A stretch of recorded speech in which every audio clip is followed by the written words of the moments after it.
Hai semua, hari ini anda bersama saya Dr. Mahalishmi Arujanan dan saya merupakan moderator anda untuk webinar yang bertajuk Adakah anda takut vaksin Covid-19? Saya merupakan pengasas bersama Science Media Centre SMC dan juga merupakan ketua pengarang The Petri Dish iaitu surat khabar sains yang pertama di Malaysia. Sedikit latar belakang tentang SMC, ia merupakan platform maya bagi menyokong liputan media berkenaan topik-topik sains yang kompleks dan kontroversi.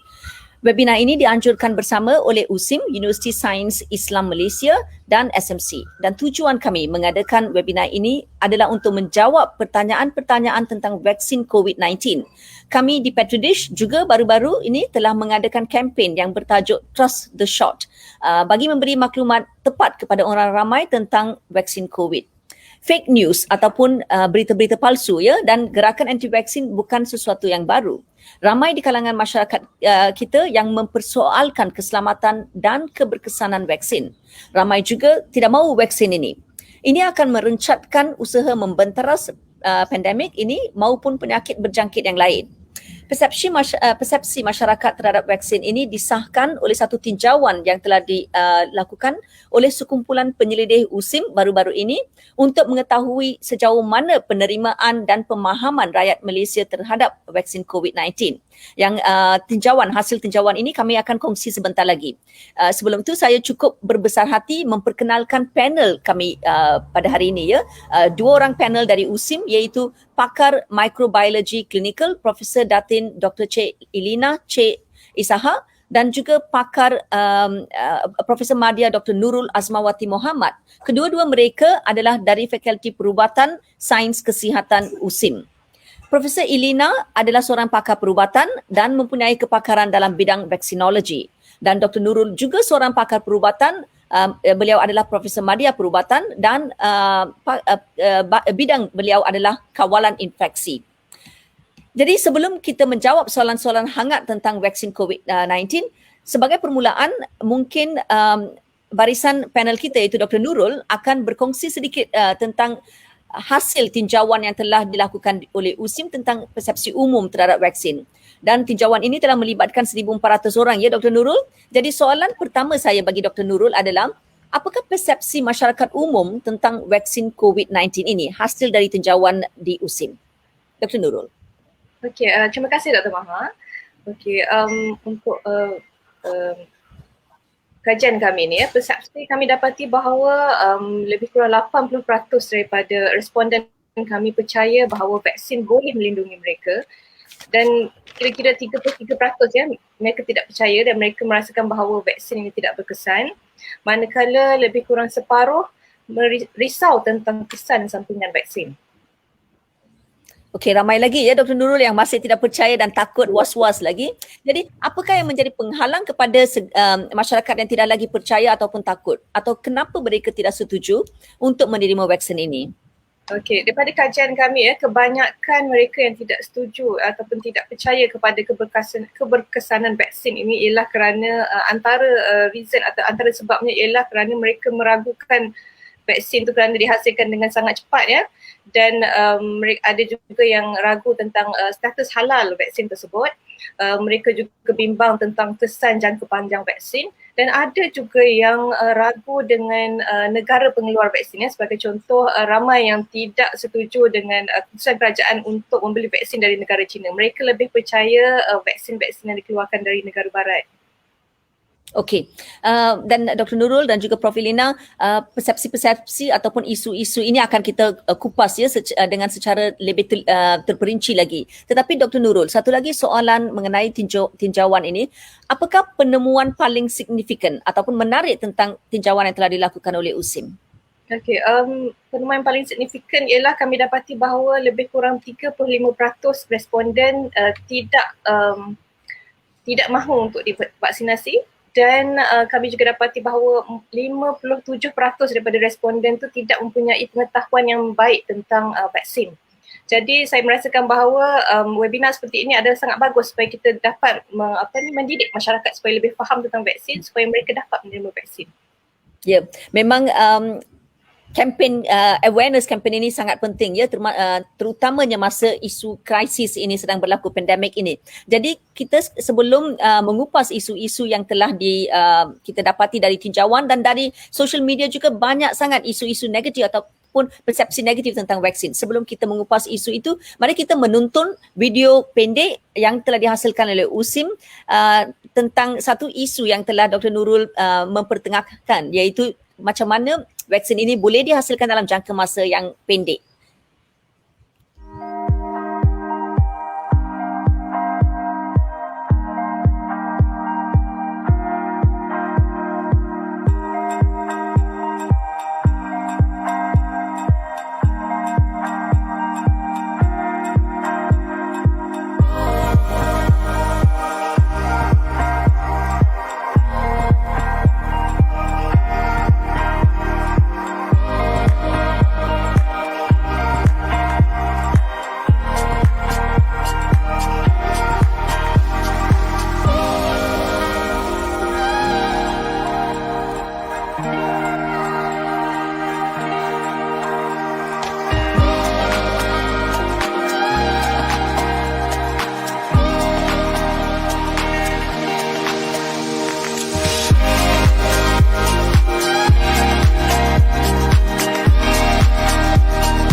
Okey, terima kasih USIM kerana berkongsi video itu. Tetapi Dr. Nurul, saya rasa apa yang telah ditayangkan di dalam video itu masih merupakan perkara-perkara baru kepada orang ramai ya, seperti mRNA dan penyelidikan, peringkat-peringkat penyelidikan dalam vaksin dan juga regulations yang terdapat untuk menghasilkan vaksin. Semuanya satu-satu yang baru untuk orang ramai. Jadi boleh tak Dr. Nurul menerangkan dengan lebih lanjut apa yang telah kita lihat dalam video itu? Pembuatan vaksin ataupun proses penghasilan vaksin ini mengambil masa yang begitu singkat. Selalunya vaksin mengambil masa lebih daripada 10 tahun untuk menghasilkan satu vaksin yang baru. Macam mana ini boleh, how is it possible to come up with a vaccine in such a short period? Dr. Nurul?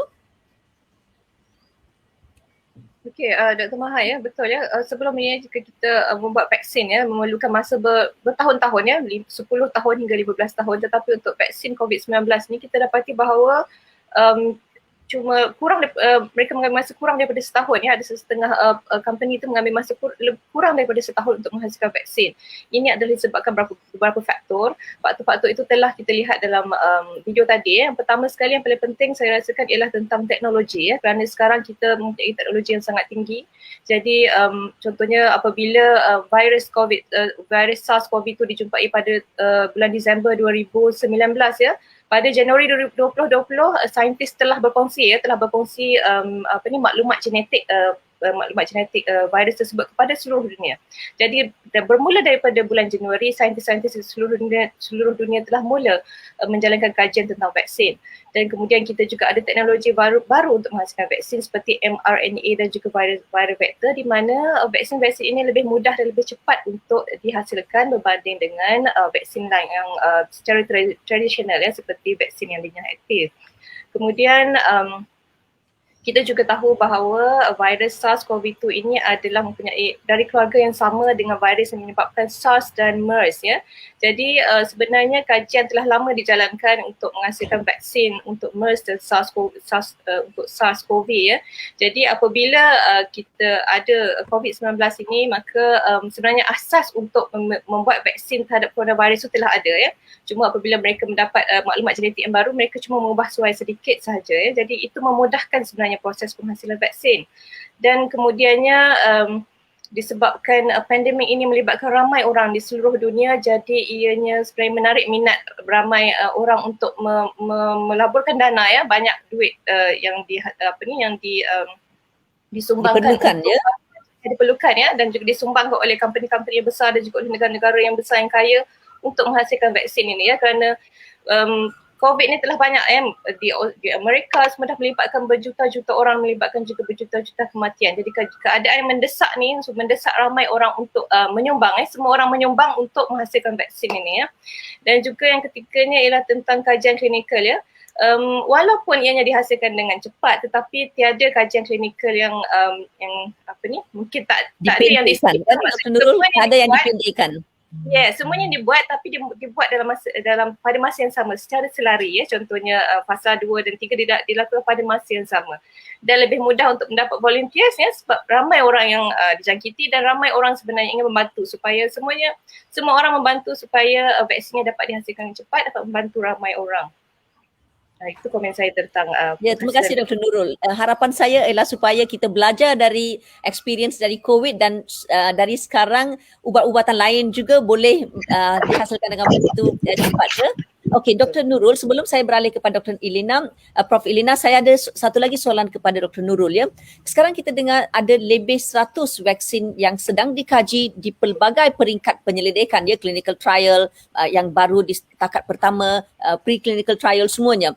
Kenapakah kita perlu banyak jenis vaksin untuk satu penyakit? Okey, sebenarnya vaksin ya, penghasilan vaksin ataupun jenis-jenis vaksin itu bergantung kepada kepakaran dan juga fasiliti yang ada ya. Mungkin ada setengah negara dia mempunyai kepakaran atau fasiliti untuk menghasilkan vaksin jenis penyakit aktif. Ada tempat yang menghasilkan vaksin mRNA bergantung kepada kepakaran masing-masing ya. Sebenarnya tidak kisah apa jenis vaksin sekalipun kerana semuanya itu mempunyai tujuan yang sama, iaitu untuk menghasilkan, untuk merangsang badan kita menghasilkan antibody yang kita panggil neutralization antibody yang boleh mencegah jangkitan penyakit ya. Dan saya rasa pelbagai jenis vaksin itu perlu ya. Sebagai contoh, negara kita pun membeli pelbagai jenis vaksin ya, kerana pelbagai jenis vaksin itu mungkin satu vaksin sesuai kepada golongan tertentu sahaja, dan mungkin contohnya ya vaksin Pfizer disebabkan ia memerlukan suhu yang sangat rendah, jadi mungkin ianya juga memerlukan fasiliti yang berbeza, jadi mungkin setengah tempat sahaja yang sesuai. Jadi tempat-tempat pedalaman mungkin memerlukan vaksin jenis lain ya, jadi kita perlu sebenarnya vaksin yang berbeza itu. Ya, sebab ada terdapat kebaikan ya setengah-setengah vaksin itu, dan juga kos itu juga mungkin berbeza dari negara yang mampu membeli vaksin yang mana mereka mampu ya. Okey, sekarang saya nak kepada Prof. Elina pula ya. Prof, sejauh mana keberkesanan teknologi mRNA ni? Ini merupakan satu perkataan baru ya. Selalunya kita orang ramai memang faham sangat tentang DNA, tetapi perkataan mRNA ini merupakan satu perkataan yang baru, dan juga dalam vaksin sendiri mRNA ini teknologi yang baru sekali untuk vaksin. Jadi memandangkan teknologi ini baru, sejauh mana keberkesanan vaksin ini? Assalamualaikum warahmatullahi wabarakatuh. Salam nakli-akli dari USIM. Okay, untuk menjawab soalan itu, sebenarnya teknologi mRNA ini telah lama dikaji dalam pembikinan vaksin pencegahan ataupun vaksin yang digunakan untuk rawatan. Dan vaksin mRNA ini diuji buat tengah kali dalam tahun 1990. Walau bagaimanapun ia tidak diguna seluasnya sebab kebimbangan ia tidak stabil. RNA itu tidak stabil bila terdedah kepada enzim ribonukleus yang ada dalam sel. Tapi kemudiannya pada 1995 Ross dan rakan-rakan berjaya mengoptimumkan atau menambah baikkan formula mRNA vaksin. Okay. Semenjak itu, vaksin mRNA berjaya dibikin secara sintetik melalui reaksi transkripsi enzim tanpa pembiakan kuman dalam sel. Okay. Biasanya teknologi dulu dia gunakan culture cell, tapi vaksin mRNA ini dia dibikin secara sintetik. Okay. So dan melalui reaksi transkripsi macam ujian PCR jugalah. Jadi dengan kaedah ini dia tidak melibatkan sel haiwan. Okay? Tiada gelatin, tiada aluminium, tiada sel atau aborted fetus. So maka tiada bimbangan tentang isu bahan yang tak halal. So biasanya kalau kita kira ini lebih murni daripada vaksin yang dimatikan. Dan yang negatifnya, kebanyakan vaksin RNA memerlukan penghantaran dan penyimpanan proses rantai sejuk. Dia memerlukan -70 or -20. Okay. Dan tapi saintis buat kajian lagi dan kemudian kemajuan dalam pembikinan vaksin mRNA boleh menjadi lebih stabil bila digabungkan dengan sugar bergabung dengan trehulus, okay? Dan bila di lyophilized ia boleh stabil pada suhu 5 hingga 25 degree Celsius. Dan bila dia dimasukkan dalam kapsul, dalam liposom ataupun polyethanol glycol ataupun lipid nanopartikel, ia dapat berlindung daripada degradasi enzim. Okay. Walau bagaimanapun, lipid nanopartikel ini boleh menyebabkan reaksi sensitivity. Jadi yang kita ada kesan sampingan reaksi sensitivity bukan kerana RNA tapi kerana lipid nanopartikel. Okay. Tapi yang bagusnya, kelebihan vaksin mRNA ini daripada kalau kita bandingkan dengan vaksin yang dimatikan, ia tidak menggunakan sel haiwan seperti saya ceritakan tadi. Dia tidak melibatkan virus hidup. Dia mudah dibuat dan dia boleh dibikin dengan kuantiti skala yang besar.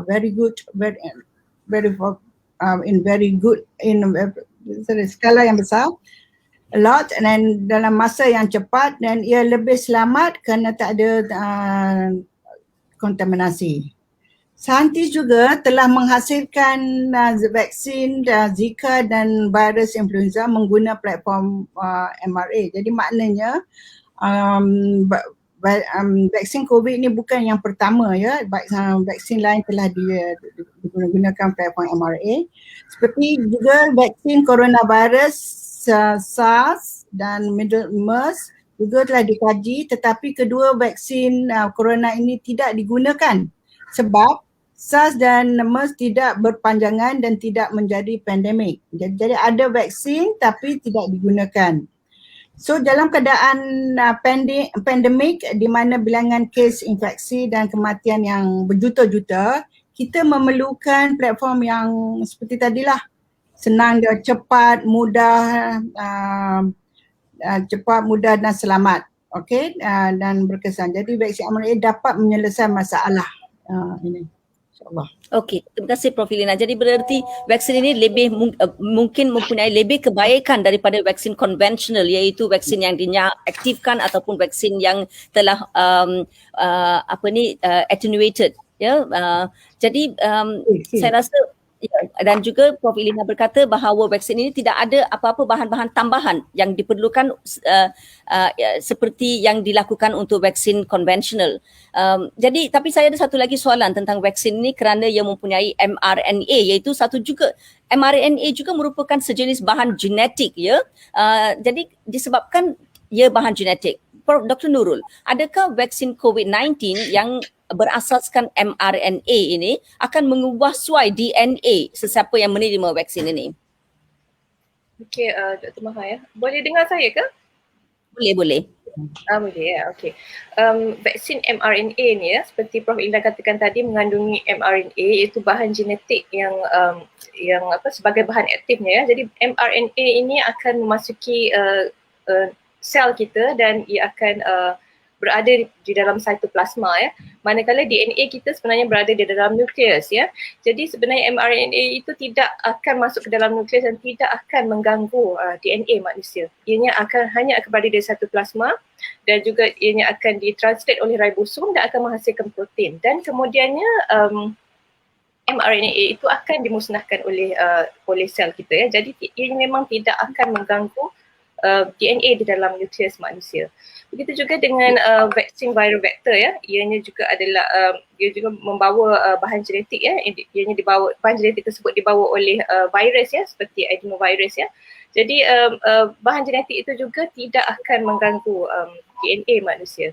Jadi tidak ada masalah sebenarnya. Okey, saya rasa Prof. Ilina juga berkata tadi bahawa mRNA ini senang dimusnahkan dalam sel kita ya sebab kita mempunyai enzim dan Dr. Nurul juga berkata bahawa bahan genetik kita berada dalam nukleus manakala mRNA pula berada di luar nukleus kita yang kita namakan cytoplasma ya. Kalau kita lihat sel kita, katakan sel kita bulat, di dalam sel kita ada nukleus dan mRNA pula di luar nukleus. Okey. Prof. Ilina, apakah kesan sampingan vaksin, especially vaksin COVID ini? Adakah dan vaksin yang ada dalam pasaran sekarang ya, ada tak kesan sampingan yang telah dikaji dan direport? Okay. Kesan sampingan selalunya yang selepas terjadi suntikan vaksin itu adalah perkara biasa. Okay. Biasa, tapi kita itu adalah tanda positif. Positif kerana bermakna tindak balas imun kita berfungsi. So, bagi vaksin COVID vaksin, kesan sampingan yang biasa dilaporkan ialah sakit di tempat yang dicucuk, okay, fatigue atau lemah lesu, sakit otot, sakit sendi, demam, sejuk, chills, loya dan cerit-berit. Tetapi semua simptom ini biasanya hilang dalam 1 hingga 2 hari. Tapi kalau kita ikutkan vaksin mRNA Pfizer, dia kebanyakan vaksin COVID memerlukan 2 dos, melainkan vaksin Johnson yang memerlukan 1 dos sahaja. Bagi vaksin Pfizer, dia dos pertama diberi and then dos kedua diberi selepas 3 minggu, dan untuk Moderna dia jaraknya 4 minggu. Okay. Untuk Pfizer, dos pertama memberi efikasi yang hanya 52% dan dos kedua baru meningkat kepada 95%. Berbanding dengan kesan sampingan, pada dos kedua mungkin dia lebih teruk daripada yang dos pertama, tapi tidaklah mudarat lah. Okay, dan negara, tapi selepas registration, okay, negara United Kingdom dan Amerika telah menyuntik berjuta-juta orang penduduk dan ada kes yang dilaporkan anaphylaxis dilaporkan selepas suntikan. Okay. Semasa ujian klinikal fasa ketiga, tiada kes anaphylaxis yang dilaporkan. Apa itu Prof. Ilina, apa itu anaphylaxis? Tolong beritahu dalam bahasa yang mudah difahami. Ialah anaphylaxis ialah is a immediate hypersensitivity yang lebih teruk. Jadi biasanya tanda-tandanya seperti tekanan darah rendah, pesakit pening, kadar kehidupan jantung yang cepat, sesak nafas dan pengsan. Okay. Pada kes yang dilaporkan yang 2 kes di UK tu, okay, actually the 2 kes tu dah memang ada riwayat allergy. So because of that, now they have for the recommendation is that siapa yang ada history of allergy not to be vaccinated. Okay, so that's the so because of that adalah langkah yang jaga yang kita ambil kita 661, pastikan mereka yang beralergi tidak diberi vaksin mRNA dan mereka berisiko tinggi berbincang dulu dengan doktor terlebih dahulu. Okay. Setiap orang selepas disuntik, anda di bawah pemerhatian doktor dan jururawat dan anda mesti berehat selama 30 minit sebelum pulang. Kita nak tengok ada reaksi hypersensitivity atau tidak. Okay. Dan itu mestinya vaksinasi dilakukan di tempat ada fasiliti atau kemudahan kecemasan, di mana kita boleh disuntik dengan epinephrine. Okay, so tapi ada juga kes yang dilaporkan di Norway di mana ada kematian di kalangan penghuni orang yang lanjut umur, yang mereka yang ni memang dah tua, kes 80 tahun, dan mereka sememangnya amat uzur sebelum mendapat suntikan vaksin. Selepas kajian, Kementerian Kesihatan Norway rasa tidaklah merisau dan boleh terus vaksin COVID Pfizer boleh terus digunakan. Okay.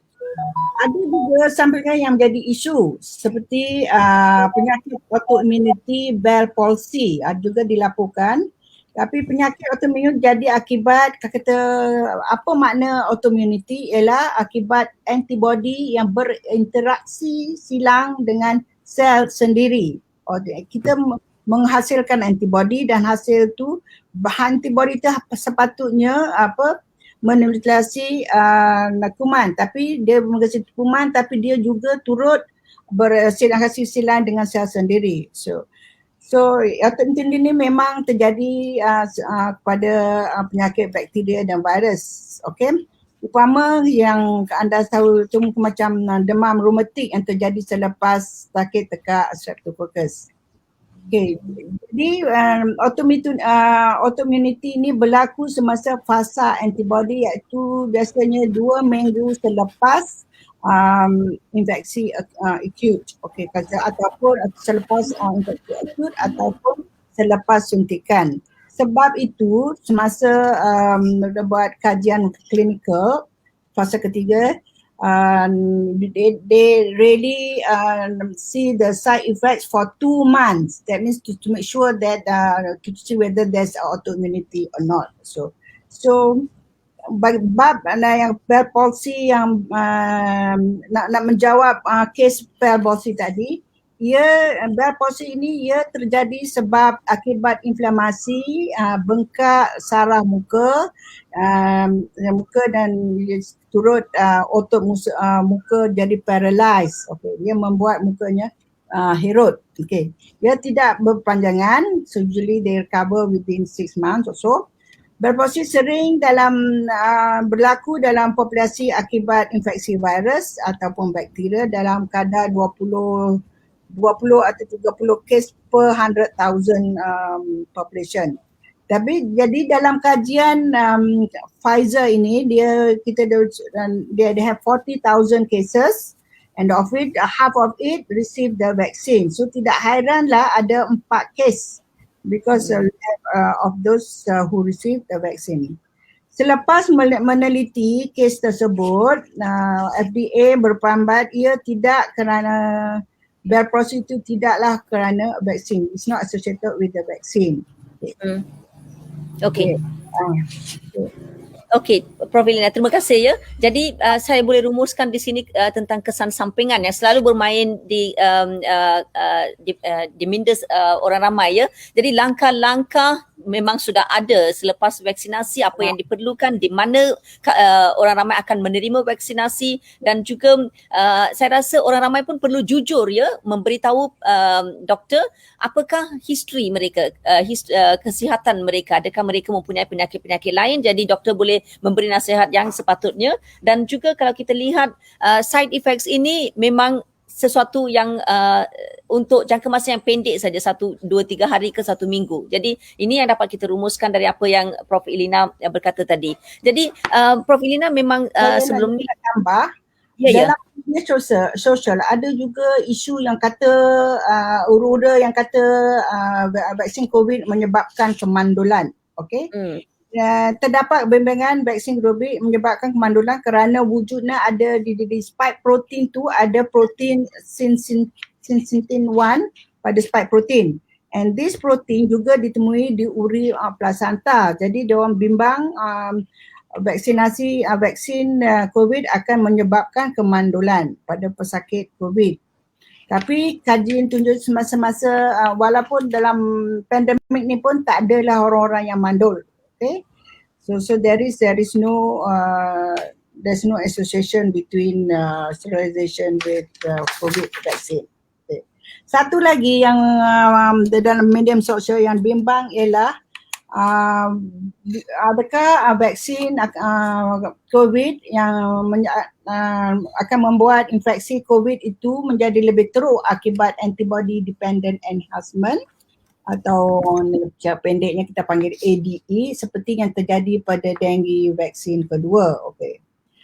Okey, ini kerana ada laporan atau kajian yang dibuat pada haiwan. Okey, ada laporan yang mengatakan vaksin coronavirus yang diuji pada haiwan membuat penyakit lebih teruk bila terinfeksi akibat fenomena ADE. Itu kiranya report tu zaman dah sudah sebelum, bukan dalam 2 tahun ni. That the paper was done a few years ago. Okay, but it was an animal study. Okay, but masa kini tiada lagi laporan ADE. So as we say, the companies only about the follow up is only for 2 months post second dose. Okay. Tapi kalau kita kirakan selepas dia dapatkan registration emergency use of authorization, vaksin ini digunakan beberapa many countries acquired this EUA, still like countries like UK, America, Canada, Bahrain, semua dia buat semua, Singapore semua dah ada dia go registration through emergency use of authorization. After getting this, many millions of people have been vaccinated. Okay, so sekarang kita dah masuk dalam fasa klinikal yang keempat. Okay, dalam klinikal not.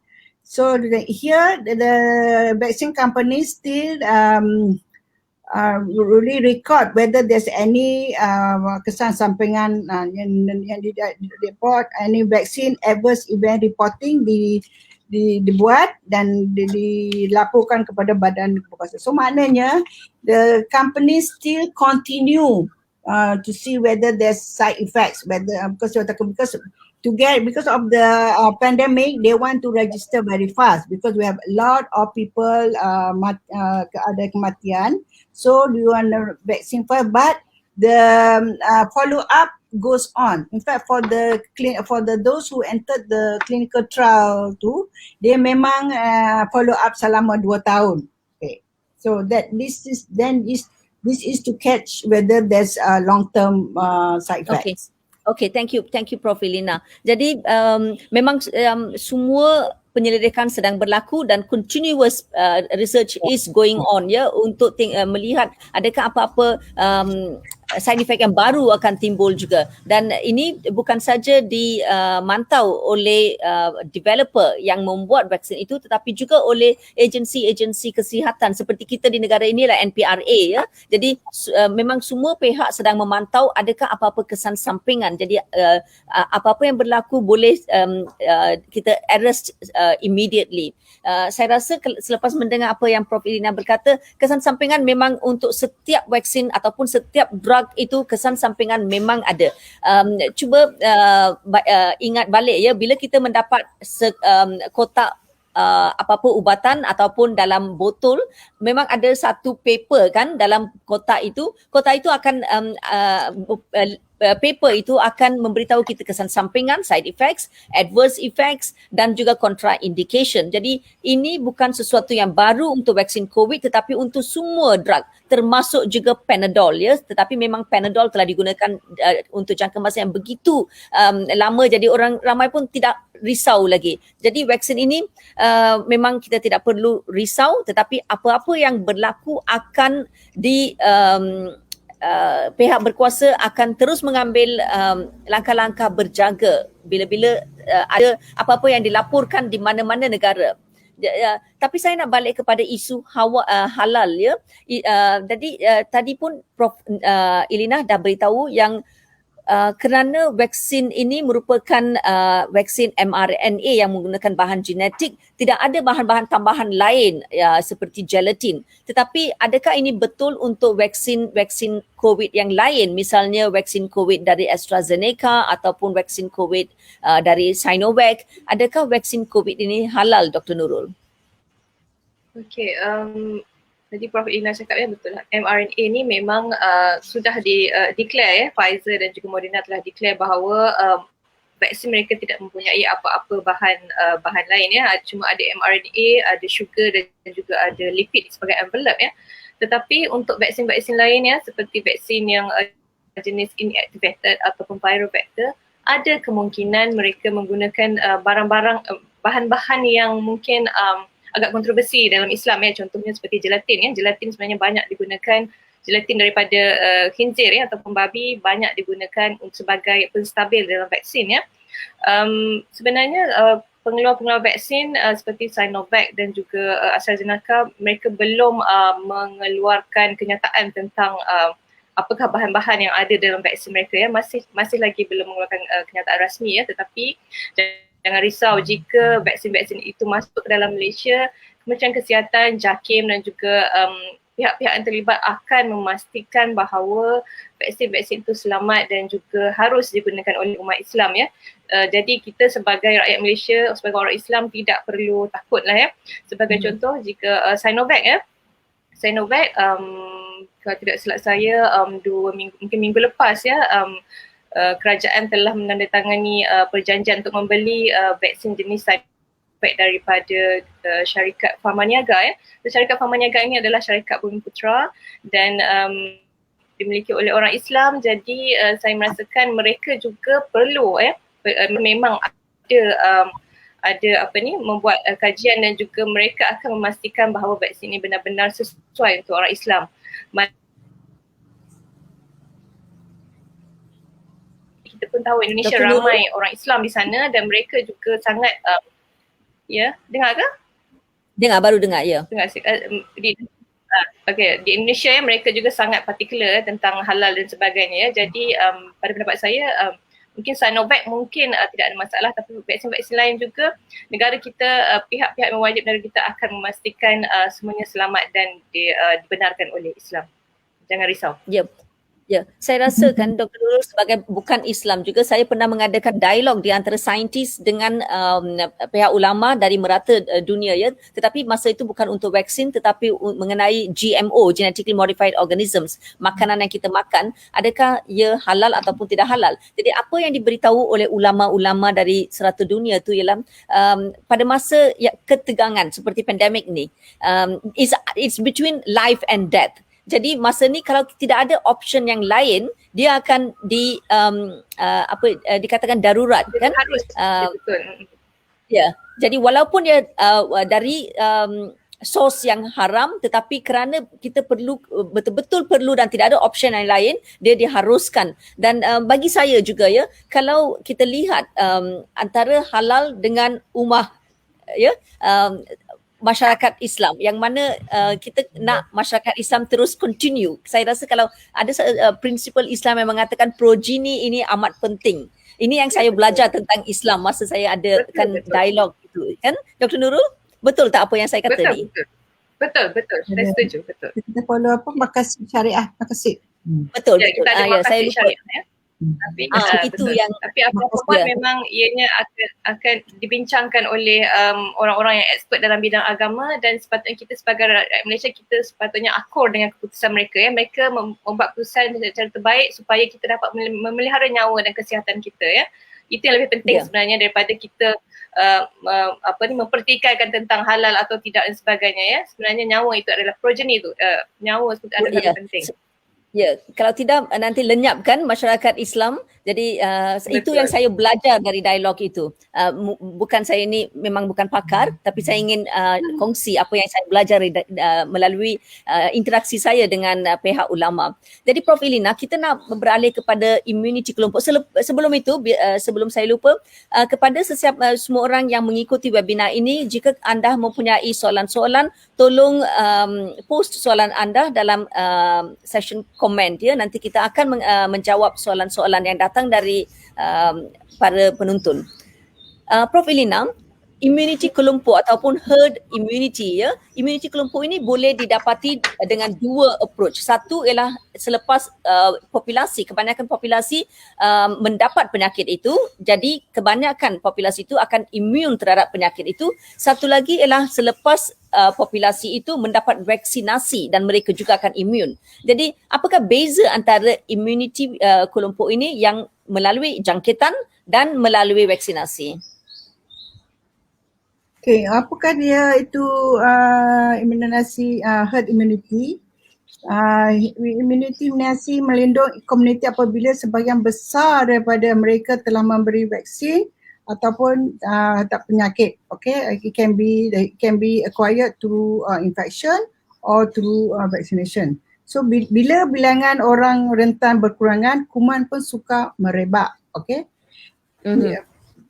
Tidak semua yang boleh menerima vaksin COVID. Okay, kebanyakan it depends who should receive the vaccine. It depends who has been tested during the clinical phase 3. Biasanya most of the people, most of the vaccine companies, they test on mereka sukarelawan yang berumur 18 ke atas, melainkan vaksin Pfizer yang menguji sukarelawan yang berumur 16. Okay. So because of this, only those above 80 will be recommended to receive the vaccine. So maknanya kanak-kanak kurang daripada 16 tahun, 18 tahun tidak akan menerima vaksin selain ada kajian dilakukan. Okay. Peratusan untuk mencapai kelompok immunity bergantung kepada R0. Kita selalu dengar DG cakap R0 itu which is nilai keboleh jangkitan, okay, sesuatu mikrob. Jika R0 dia tinggi, it is more transmissible, then we have the percentage of the herd immunity we have to increase. Okay. So because of this, okay, kini kanak-kanak tidak boleh menerima vaksin kerana vaksin tidak diuji oleh pada kalangan kanak-kanak. Walau bagaimanapun, the vaccine companies now the second phase of testing on children. So until they get the result, then only the children will receive the vaccine. So untuk melindungi kanak-kanak ni, kita kena harapkan kepada orang dewasa untuk vaccinate so that we can achieve that 70% so that our children will be protected. So we need to have that 70%. Ya. Tadi pun Prof. Elina dah beritahu ya semasa menerangkan kesan-kesan sampingan, terutamanya kesan-kesan sampingan ini lebih ketara dalam golongan yang mempunyai masalah kesihatan ya. Jadi jika mereka tidak dapat divaksinasikan, kita pula dapat vaksinasi. Jadi kita boleh membina immunity kelompok ini dan mereka juga boleh diprotect. Betul kan Prof. Elina? Jadi bila kita yang boleh mendapat vaksinasi, menerima vaksinasi, mereka-mereka yang tidak boleh menerima vaksinasi akan juga dilindungi. So it is very important when we vaccinate ourselves, we have to think we vaccinate we protect our own self, plus also we protect the children, the rest. Yes. Sebab setakat ini memang tidak ada vaksin yang telah dilaporkan sesuai untuk kanak-kanak ya. Bukan sesuai, dia belum diuji. Memang belum dilaporkan yang diuji. So until we get the result, then only we will vaccinate the children. Yes. So sampai dapat vaksin yang telah diuji dan selamat untuk kanak-kanak, kita pula yang perlu divaksinasikan. Okey, Dr. Nurul, satu lagi soalan yang memang selalu bermain di minda orang ialah, kalau seseorang itu telah dijangkiti dengan penyakit COVID, adakah perlu mereka divaksinasikan lagi? Okay, secara umumnya ya, jika kita dijangkiti oleh sesuatu penyakit ya, jika kita dijangkiti oleh suatu kuman ya, badan kita akan menghasilkan antibody untuk melawan jangkitan, untuk melawan virus tersebut ya. Tetapi untuk COVID ya, perkara yang sama juga berlaku, cuma kita masih belum tahu berapa lamakah antibody yang dihasilkan itu dapat bertahan di dalam badan kita. Berapa kuat vaksin antibody tersebut dan berapa lama untuk bertahan ya. Para saintis dan pakar mengatakan bahawa mungkin vaksin yang antibody yang dihasilkan itu mungkin cukup bertahan dalam beberapa bulan sahaja, kerana terdapat beberapa kes yang dilaporkan yang pesakit yang dijangkiti COVID mendapat jangkitan yang kedua ya. Ada dalam mungkin kurang dari 100 kes yang dilaporkan, tidak banyak tetapi ada. Jadi disebabkan itulah maka WHO dan CDC juga mencadangkan supaya sesiapa yang pernah dijangkiti COVID, mereka juga perlu mendapatkan vaksin. Maksudnya vaksin itu boleh diterima oleh sesiapa sahaja regardless mereka pernah dijangkiti ataupun tidak. Tetapi sama juga seperti vaksin-vaksin lain, jika kita ingin mendapatkan vaksin, kita perlu memastikan bahawa kita telah sihat, kita telah recover daripada penyakit tersebut. Kita tidak boleh mengambil vaksin semasa kita sedang mengalami jangkitan, semasa tengah demam sebagainya, kita elakkan. Kita harus sihat dulu sebelum mendapatkan vaksin. Dan seterusnya, jika pesakit COVID itu mendapat rawatan kita panggil convalescent serum, mendapat rawatan antibody, mereka juga perlu menunggu sehingga 90 hari sebelum mendapatkan vaksin. Ya, di sinilah tadi saya katakan. Ya, Dr. Nurul? Ya, sorry, saya tak dengar. Tadi sinilah saya katakan tadi, orang ramai perlu jujur bersama dengan doktor mereka, ya. Kalau demam, betul, jangan nak cepat dapatkan vaksin. Dan ini juga ibu-ibu selalunya dah pun tahu, ya, bila bayi mereka demam, mereka memang tangguhkan vaksin imunisasi, betul, kan? Ya. Betul, jadi sama saja dengan vaksin COVID juga, ya. Okey. Jadi Prof Elina, bagaimana vaksin COVID dari Moderna dan Pfizer yang berasaskan mRNA, vaksin ini memerlukan rantaian sejuk. Jadi bagaimana ia boleh diedarkan ke merata pelosok negara kita? Seperti katakan kampung di Perlis ataupun pedalaman di Sabah Sarawak, kerana kita memerlukan rantaian sejuk dan memastikan vaksin ini tidak dinya-aktifkan. Okay, actually kerajaan Malaysia telah menempah berbagai vaksin COVID dari beberapa syarikat pharma. Okay, daripada Pfizer yang mRNA, mungkin also AstraZeneca, Sinovac. Okay, so actually only yang Pfizer vaksin yang memerlukan minus 70 degrees. Yang lain tu, yang Sinovac dan AstraZeneca ialah suhu refrigerator, which is 2 to 8 degrees Celsius. So actually hanya Pfizer memerlukan penguturan penyampaian suhu ultra. Dan tapi yang bagusnya, syarikat Pfizer ni dah memang bekerjasama dengan syarikat yang pakar dalam pengangkutan barang-barang beku. Okay. Dan harga vaksin pun dah termasuk dalam termasuklah harga pengangkutan. So kita we don't have to worry so much. So untuk yang jauh daripada, kalau katanya di daerah-daerah tu, okay, yang sesuainya ialah yang vaksin Sinovac. Okay. So it should be okay. So because Sinovac will only require the 4 to 8 degrees. So it should be okay because most of the vaccine use the same temperature. So dan inilah different people for different areas. Okey, sebab ini Dr. Nurul pun berkata tadi, ya, kita ada banyak jenis vaksin dan vaksin-vaksin ini mempunyai mekanisme yang berlainan dan dihasilkan dengan cara yang berlainan, logistik yang berlainan. Jadi kita memakai vaksin yang sesuai untuk keadaan yang tertentu, ya.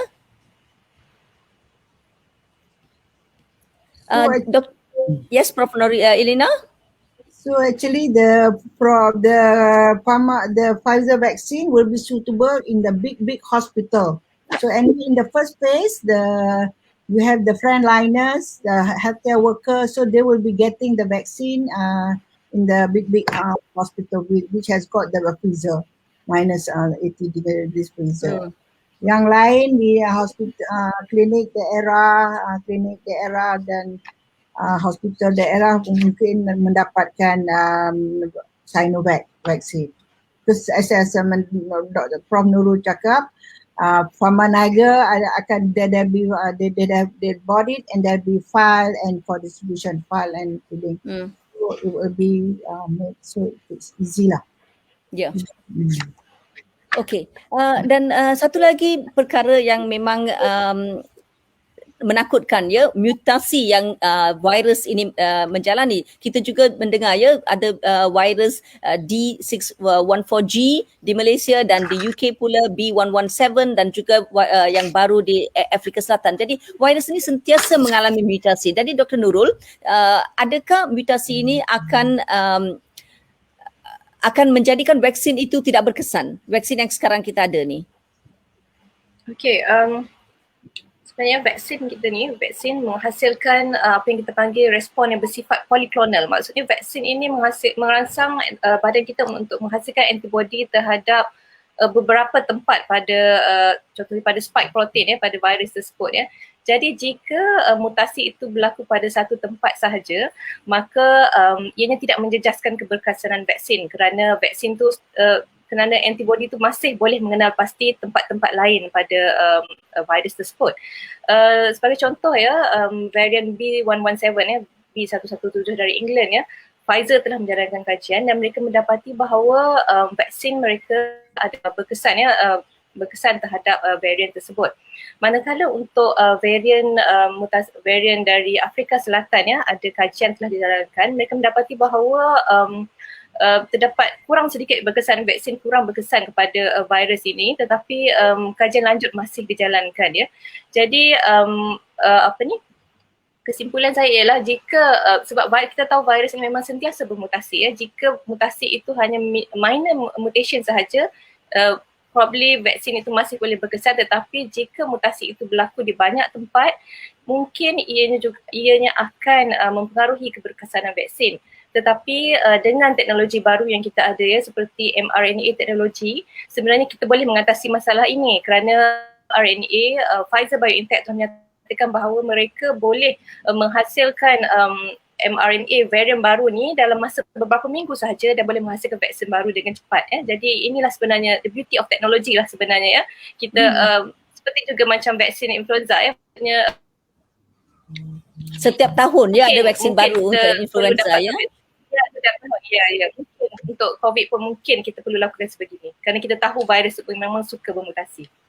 Ya, inilah yang dikatakan rapid advancement in biotechnology. Jadi Dr. Nurul, satu lagi yang saya baca ialah tadi Prof. Ilina menggunakan satu terma liposome. Liposome ini merupakan macam vehicle, betul tak Dr. Nurul? Ia merupakan satu vehicle di mana mRNA ini dibawa masuk ke dalam badan kita. Tapi kita juga telah lihat ya, saintis semua telah pun sequence seluruh genom Covid-19 ini. Jadi bila mutasi itu berlaku dan vaksin yang kita ada sekarang ini tidak berkesan kerana kita sudah mengetahui seluruh genom ataupun genetik, rantaian genetik Covid-19 ini, senanglah nak guna kalau vaksin sekarang tidak berkesan, saintis akan tahu di mana pula mRNA yang nak diambil. Kan Dr. Nurul, betul tak? Betul. Ya. Jadi sistem pengangkutan untuk membawa masuk mRNA ini sudah ada. Cuma kita kena ubah suai mRNA saja. Jadi ini tidak akan mengambil masa yang begitu lama. Okey, Prof. Ilina, saya nak bertanya soalan tentang risiko sekali lagi ya. Risiko sebab kita dah tahu ya, memang ada ramai anti-vaxxers dari dulu lagi yang menyatakan macam-macam mitos tentang vaksin. Jadi bila kita mengimbang risiko dengan risiko side effects dengan risiko jangkitan COVID, mana yang lebih tinggi?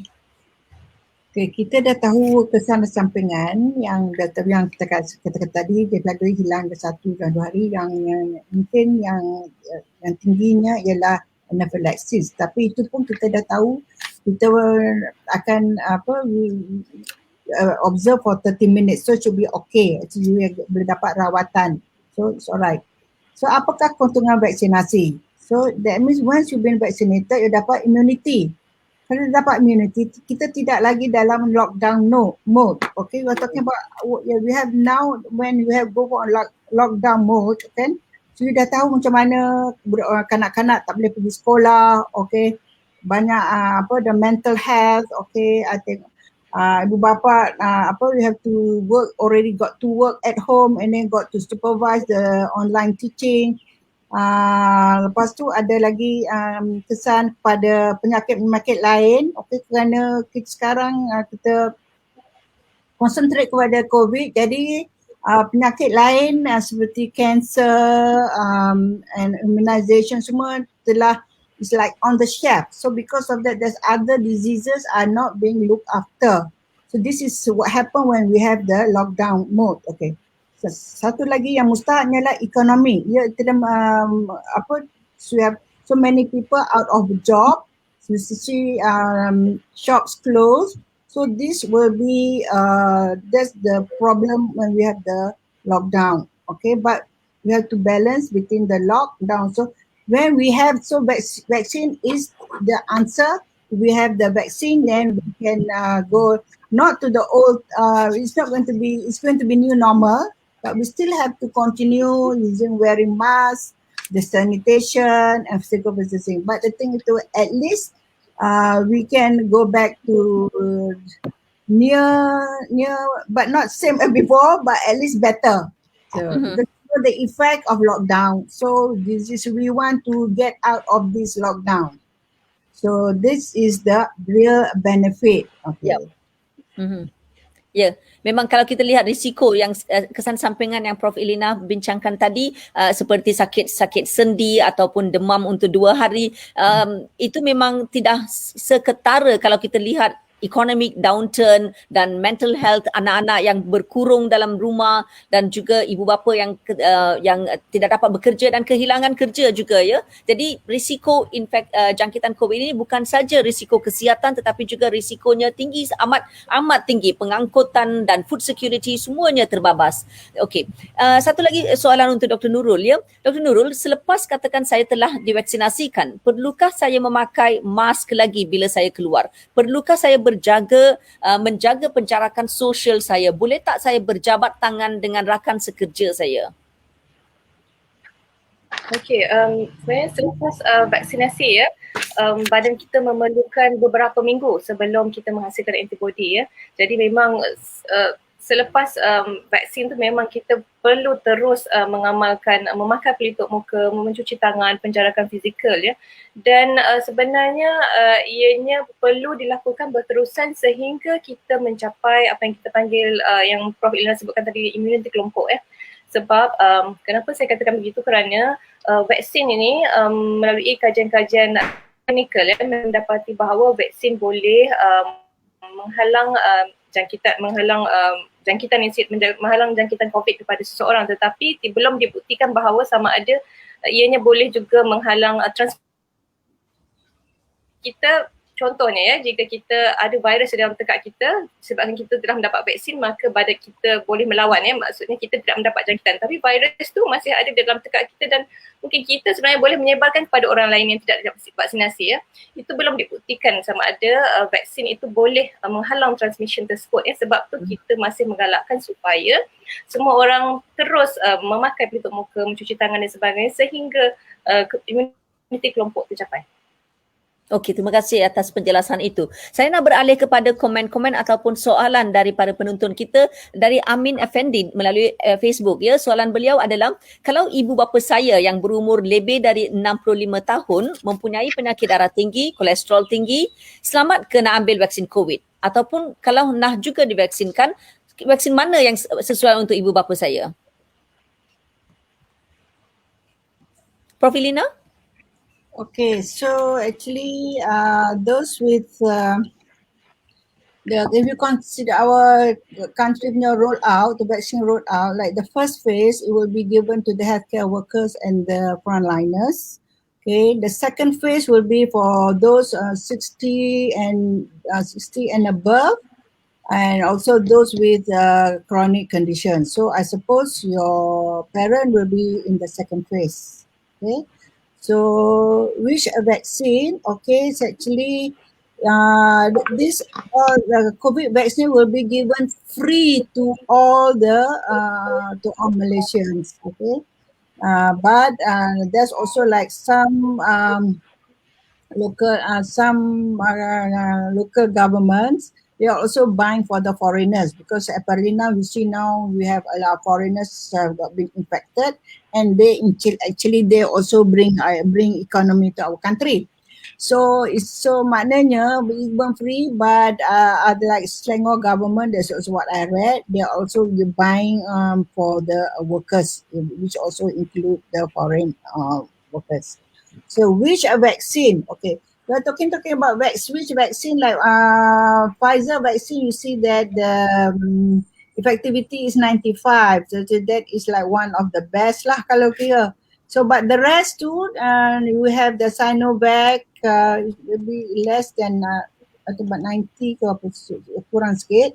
But you see, you have to take whatever is given to you lah kalau kira, because this one is by the government. Because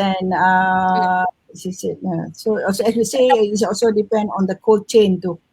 Tapi kan Prof, Prof. Elina, soalannya doktor juga akan meneliti history seseorang, ya, history kesihatan seperti bapa, katakan ibu bapa Amin Afendi ni sekarang mempunyai darah tinggi dan kolesterol tinggi. Ini juga akan diambil kira bila menentukan vaksin mana yang akan diberikan kepada warga emas, ya. Alright, there is no any vaccine. Should be any vaccine is good.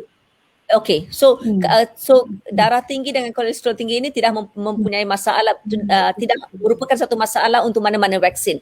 Satu lagi soalan berkaitan dari Julin Tan dari Facebook juga ialah bagaimana dengan running nose ataupun rhinitis and sinusitis? Begitu juga? Sama ke? Sorry, what's the question? The question is, kalau ibu bapa selalu mendapat sinusitis ataupun rhinitis, adakah juga mereka boleh mendapatkan mana-mana vaksin? Yeah, you can choose any vaccine. Any vaccine. Okay. Okay. Satu lagi soalan dari Facebook juga ialah dari Ananda Kumar. Apakah komplikasi jangka panjang vaksin Covid-19 ini? Vaccine. Sorry, what's the question? Apakah komplikasi jangka panjang, long-term effects or complications? Of COVID. Yes. Of the vaccine. Vaccine. Of the vaccine. Okay. Yes, as I mentioned, when they all did after the second vaccination, second dose, they only studied only for 2 months. So the results of the study was only for 2 months. Then we asked for the EUA, and was registered. But the study was on like 44, Pfizer studied on 44 volunteers. That means only half received the vaccine. So they will continue, as I mentioned before, they will continue to study up to 2 years. So from there, then they will try to see whether there's a long term. So only then only we get see. Of course, at the moment, the record is only for the 2 months. So it's only what happens in the 2 months. But this is a new vaccine. So we have to wait. They will report lah in the scientific journals. So the surveillance is on for a minimum of 2 years. So that's what, as I mentioned before, it can be, they have to look out for the autoimmune disease and also for the ADE lah. Tetapi soalan berkaitan dengan soalan tadi, ya, Prof. Elina, kalau kita lihat history of vaccines, ada tak apa-apa yang vaksin sebelum ini yang menyebabkan kesan sampingan yang terlalu ketara di jangka masa panjang? Usually vaccines are safe. Yeah. So that means vaccines have got a safe track record and safe use of because history. Most of the side effects occur within, as I mentioned, about the antibody phase. Okay, so after 2 weeks, then after that, the antibody goes up, and then after that, then the memory. That's why they say you can get the side effects. So that's why they study for that 2 months. So usually, if anything happen, it will happen within that 2 months. Yeah. So Okay. that's why the cut-off was 2 months. So they're happy to roll out. Okay, satu soalan dari YouTube pula, are expats and foreign students eligible for free vaccines and where can they get that? Has the government already announced this? Yeah, it's already mentioned, yes, it's going to be given free for all Malaysians, okay? So at the moment, it's going to be 18 years and above. This is for expats and foreign students. Is it also free for expats? As foreign students, I have not heard, but I'm sure there will be. That one I've not heard how the mechanism. Yeah, I think the government, you have to wait and see what the government has got to say about expatriates and foreign students living in Malaysia. Okay, satu lagi soalan ialah, katakan saya takut mengambil vaksin, ya. Adakah yang memadai kalau semua orang mengambil vaksin kecuali saya? Dari Sarani. Sorry? Okay. That's why some people say, oh, I want to wait for the herd immunity. Tetapi kalau semua orang berfikiran macam tu, tak ada yang nak ambil vaksin, kan? Tak boleh lah. So, as I said, you have to think, that's why I said, the thing is you have to think when you vaccinate, you give protection for yourself and also protection for the others. So that the thing is, it's about that. So you cannot say, wow, I'm waiting for to get the herd immunity so that I'll be apa tak payah. Cannot be selfish lah. Yeah. Yeah. Jika tak ada contraindication, if you're young, healthy, then you should get the vaccination so that you can protect others who are not who are yang tidak dapat divaksin ya, seperti kanak-kanak ataupun orang-orang lain mempunyai alergi dan sebagainya. Kita yang sihat ni yang sepatutnya melindungi orang lain, bukannya kita mengharapkan orang lain melindungi kita. Ya. Okay. Okay, satu lagi. Okay, ini tentang awareness ya. HK bertanyakan soalan ni melalui YouTube. Recently a video was made by a lady urging public not to get vaccinated and asked health authorities to explain what is in the vaccine. The video received huge support from the public. What do you have to say about this? I think di sinilah USIM dengan kita semua sedang melakukan kempen penyebaran tentang vaksin ya. We're talking about this misinformation, okay? Misinformation or anti-vaxxers, but the more less itu we call it misinformation, okay? The thing is you have to be very careful whatever you put out in the YouTube or social media. Kementerian Kesihatan and they see so who is doing who's buat fitnah ke apa, they will report to the police. So the media corporate mentioned that he has gone to the police a few times when they see that on the social media people are doing injustice or give a misinformation. So we have to be very careful.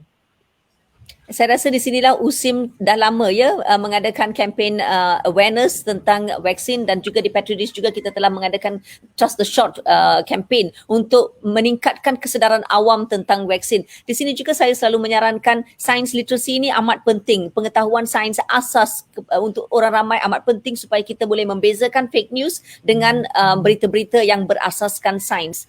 Satu lagi soalan dari Ananda Kumar melalui Facebook. Mungkin memang kita sudah mengupas ini, tetapi untuk mendapatkan penerangan yang lebih lanjut ya Dr. Nurul, ada tak vaksin ini sesuai untuk bayi dan kanak-kanak, vaksin yang kita ada sekarang? Okey, seperti yang Prof Elina telah terangkan tadi ya, vaksin ini sebenarnya memang disasarkan kepada golongan dewasa ya, kerana kalau kita lihat semua ujian klinikal dijalankan ke atas mereka yang berumur 16 tahun ke atas ya, untuk Pfizer dan juga vaksin-vaksin lain 18 tahun ke atas. Jadi syarikat-syarikat pengeluar vaksin ini hanya akan memberi recommendation untuk penggunaan vaksin kepada golongan yang mereka uji sahaja ya. Jika mereka tidak uji kepada golongan kanak-kanak dan bayi, mereka tidak akan memberi recommendation tersebut ya. Tetapi walau bagaimanapun tidak silap saya Pfizer ya telah mula menjalankan ujian kepada kanak-kanak lah, silap mungkin umur 12 tahun ke atas ya. Mereka telah mula menjalankan kajian dan kita perlu menunggu hasil kajian mereka mungkin beberapa bulan lagi, dan mungkin selepas itu jika ianya disahkan selamat, barulah mereka akan memberikan rekomendasi supaya ianya selamat pada kanak-kanak. Begitulah sebenarnya bayi dan sebagainya, mereka harus membuat kajian terhadap golongan tersebut dulu, baru boleh mereka memberi rekomendasi untuk penggunaan vaksin ini. Ya, setakat ini belum lagi kanak-kanak dan bayi belum lagi boleh divaksinasikan. Sebab itulah Dr. Prof Elina ni menyarankan kita yang boleh vaksinate, tolong vaksinate bila vaksin itu dah ada di negara kita. Satu soalan dari Liana Azmi ya. Kalau kita dah ada vaksin, if we take vaccine, can we not have lockdowns anymore? Ini macam dah memang bosan ya dengan lockdown. Jadi kita berbincang tentang kelompok kelompok immunity tadi, immunity kelompok. Jadi kalau kita dah ada immunity kelompok, perlu ke lockdown lagi Dr. Nurul? Pada pendapat saya lockdown sudah tidak perlu ya. Cuma seperti Prof Elina cakap tadi, mungkin kita tidak boleh kembali kepada kita punya old normal ya. Mungkin better dari sekarang. Tetapi mungkin boleh pergi ke sekolah, boleh pergi bekerja, tapi kita still masih kena berjaga-jagalah seperti kita bincangkan tadi ya, masih ada isu variant, mutation dan sebagainya kan. Jadi pada pendapat saya tidak perlu lockdown, cuma sudah boleh pergi ke sekolah, pergi kerja tu, cuma kita perlu terus mengamalkan the new norms. Mungkin Prof. Elina ada pendapat. Ada ke Prof. Elina nak tambah? After we get the vaccine, then we don't have no more, tak payahlah MCO ni. So we can have our life back, but not the real. It's not going to be like the pre-pandemic. But so it's going to be the new normal. We still have to continue because even though we have been vaccinated, we can still be infected. You can be infected, but usually even if you've been infected, okay, it's going to be less. Okay, because the viral load is less. So less severe. Less severe. So that is the good thing. Okay. Prof. Elina. Okay, it's just that when you've been infected, you also in a way like boosting again lah. You get your secondary response again. Saya rasa COVID ini akan mesti masuk dalam textbook perubatan ya. Dulu masa Prof. Elina dengan Prof. Nurul dalam universiti memang tak belajar tentang COVID-19. Tapi dari sekarang COVID-19 akan masuk dalam textbook perubatan, dan walaupun bukan pandemik, macam kita dengar ya, kalau kadang-kadang kita dengar jiran saya dah ada chicken pox. Katakan jiran saya, anak-anak dia semuanya chicken pox. Jadi kelas dia semuanya chicken pox. Bila sesuatu kelompok masyarakat itu ada satu penyakit yang sama, ini dikatakan endemik, bukannya pandemik. Jadi bila vaccination ini telah dilakukan di serata dunia dan kelompok herd immunity ini telah dicapai, endemik ini masih akan berlaku. Tetapi dalam keadaan yang terkawal, bukan secara pandemik di mana kita perlukan lockdown. Betul tak Prof. Elina? I think it's going to be like flu, okay? Yes. So they may be changed, but we can have vaccine with the new new variant. So it can be like a yearly. So it just rather than like for the first time we have to be vaccinated twice. Okay, it's like priming ourselves. Then after that we may need to have a yearly vaccination. I think this is the question, the same question asked by Zakwan Zarudin. Do you think COVID-19 will be around forever? The answer is yes, and perhaps eventually becoming like the seasonal flu. Jadi bukan semua orang yang dapat COVID-19, tetapi ada sekelompok, kadang-kadang di sana, kadang-kadang di sini, tetapi dalam keadaan yang terkawal, di mana frontliners kita tidaklah macam burn out kan sekarang, tak cukup frontliner, tak cukup hospital, jadi taklah macam tu.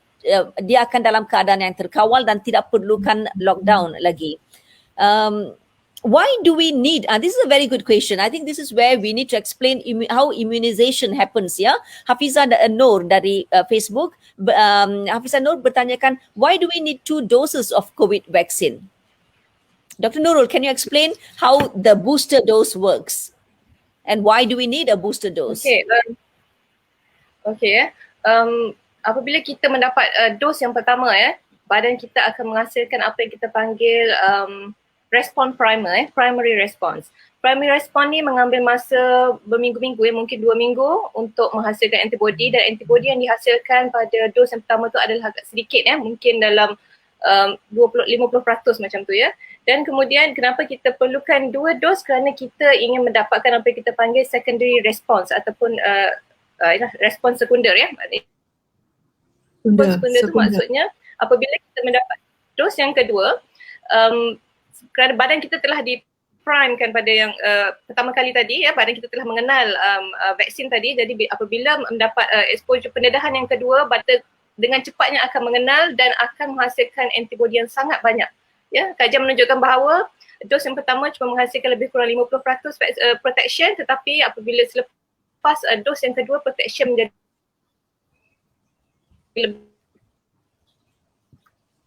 Dr. Nurul? Saya rasa antibody dan juga imun sistem kita tidak cukup dua dos. Jadi untuk Tak dengar. merumuskan apa yang Dr. Nurul berkata tadi, dos pertama mungkin ia akan menghasilkan imunisasi kepada tahap lebih kurang 50%. Bila kita menerima dos kedua, dia akan meningkat kepada 95% seperti yang disarankan oleh Pfizer, ya.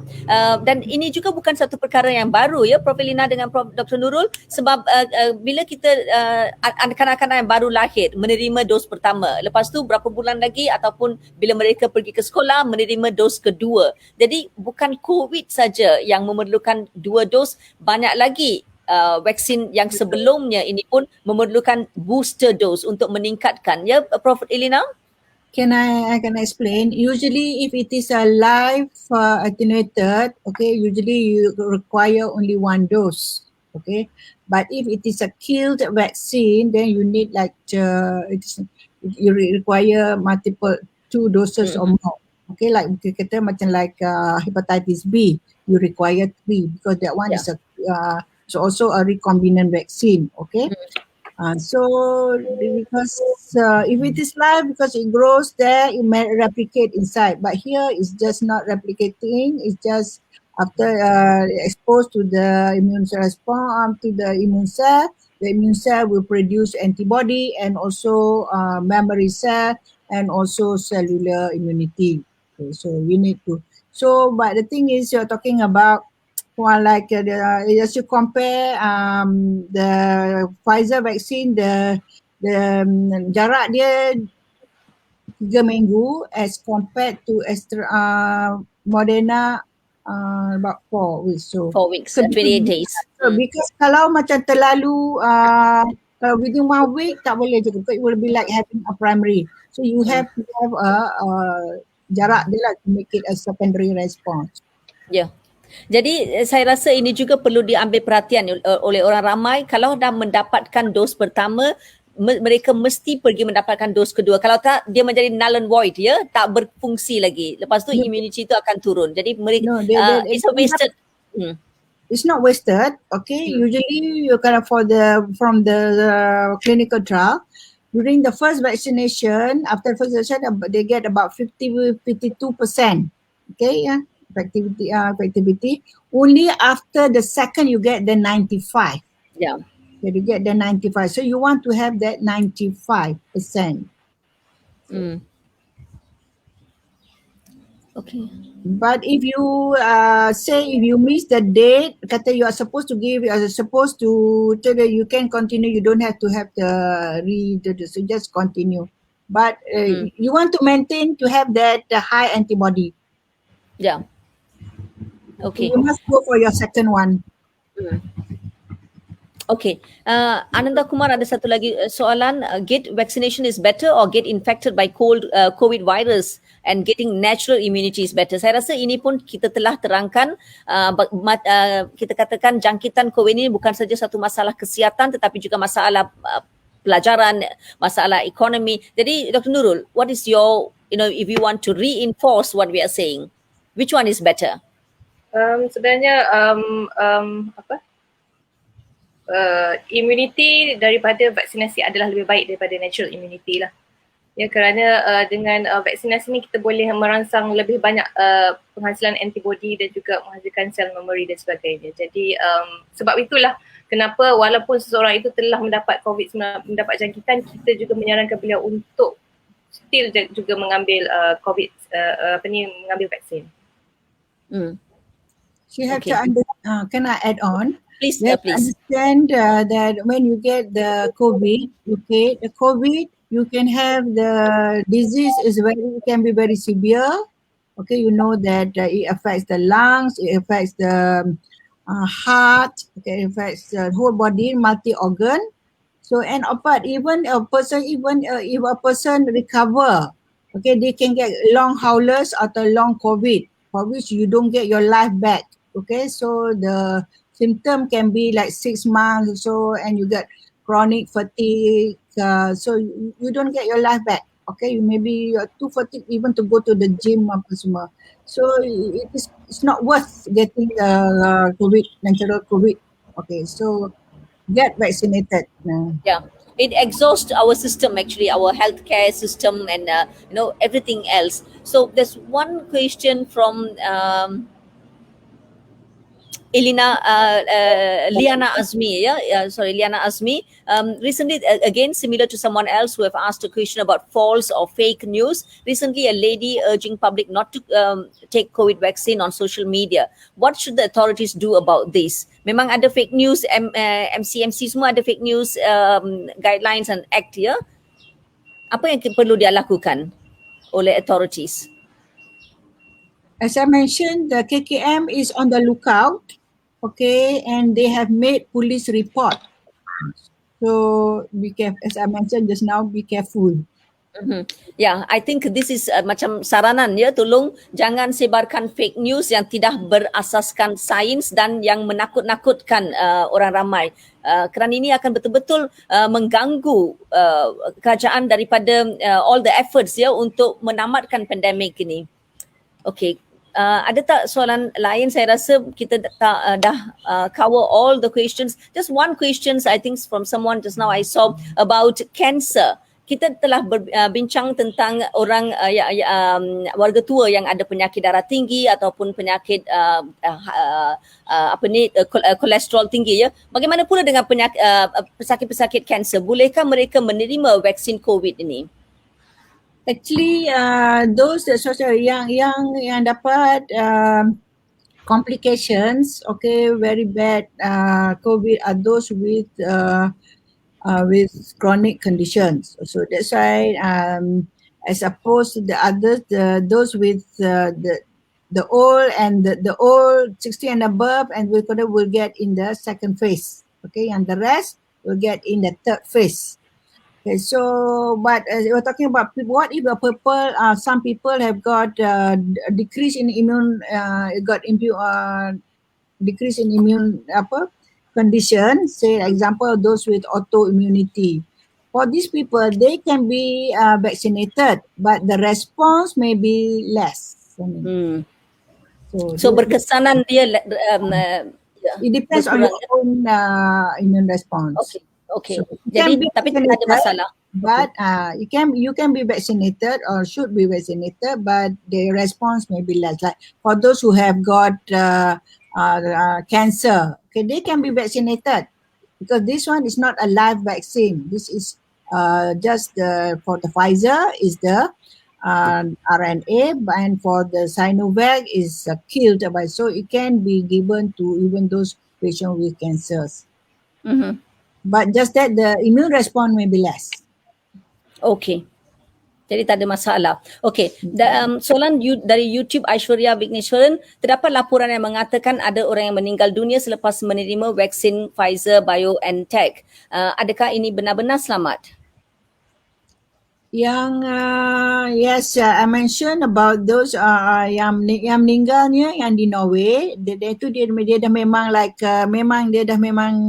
like 80 and above, they are very frail. Okay, so Yeah. they even if you don't give the vaccine, I mean the lifetime point, or maybe one like at the end of the life already. So that's as I mentioned, the Norway Ministry of Health are not worried. Okay, so the other one will be there's a doctor, a gynecologist in Florida. That one he has got thrombocytopenia, idiopathic thrombocytopenia, and he got a brain hemorrhage. Okay, I think when they look at it, it was not either they are under study or they are going to look into the matter. But the thing is,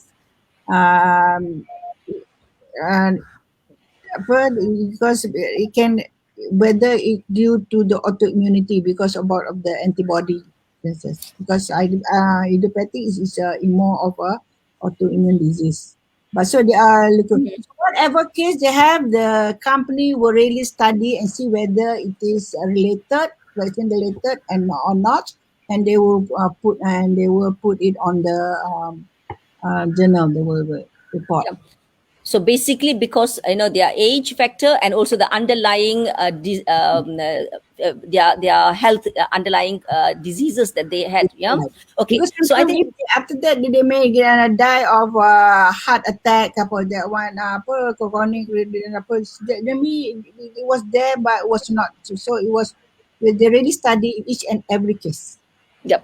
Okay. So this macam penyelidikan ini memang terperinci ya, kajian yang terperinci dan bukan satu agensi yang melihat safety dossier tetapi agensi-agensi di merata dunia memang melihat dan evaluate safety dossier ini. Jadi kita telah datang sampai kepada akhir webinar ini. Saya nak mengakhiri dengan pertanyaan dari Julian Tan melalui Facebook. Since the start of the pandemic, there has been a surge of fear-mongering articles. Ya, ini yang dikatakan infodemic oleh WHO. What is your advice to those at the receiving end? Bererti apakah advice Dr. Nurul? Dr. Nurul telah menjalankan tinjauan ya. Jadi apakah advice kepada yang receiving end, orang ramai yang menerima berbagai-bagai penyataan dan dari social media mana-mana ya, yang sangat influenced by all these things. What is your advice to these people at the end? That means, what is your advice to the public?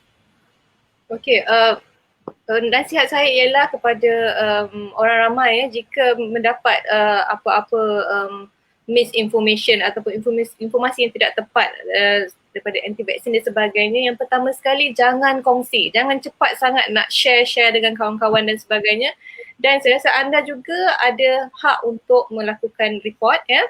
Dan untuk anda pastikan anda mendapatkan maklumat dari sumber yang sahih. Anda tahu contohnya dari Kementerian Kesihatan ataupun daripada pakar-pakar yang betul. Bukannya anda mendengar pasal vaksin daripada seorang lawyer atau sebagainya kan. So mesti mendengar daripada sumber yang tepat. Dan jika anda mendapat berita-berita yang agak kontroversi dan sebagainya, tolong jangan kongsi ya. Kalau tak pasti jangan kongsi. Ya, jangan kongsi dan sila dapatkan penerangan dari pakar-pakar ya. Okey. Jadi kita telah sampai ke penghujung webinar kita dan saya berharap semua isu-isu yang kita pertengahkan ini akan menjawab soalan-soalan yang bermain di minda orang ramai dan juga telah clear ya, clear your perception tentang vaksin. Jadi bila vaksin itu telah sampai ke negara kita, biarlah kita semua mendapat vaksinasi. Dan saya juga ingin memaklumkan bahawa semua soalan-soalan yang dikemukakan tadi akan kami kumpulkan dan kami akan memberi soalan ini kepada pakar-pakar di USIM di mana mereka akan menjadikan soalan ini sebagai FAQ, Frequently Asked Question, dan FAQ ini akan kami kongsi juga di laman Science Media Center. Jadi selepas ni selepas beberapa hari lagi kami akan post semua soalan-soalan ini dengan penerangan yang jelas. Jadi tolong share seperti yang Dr. Nurul kata, jangan kongsi fake news tetapi tolong share apa-apa yang kredibel dan science based.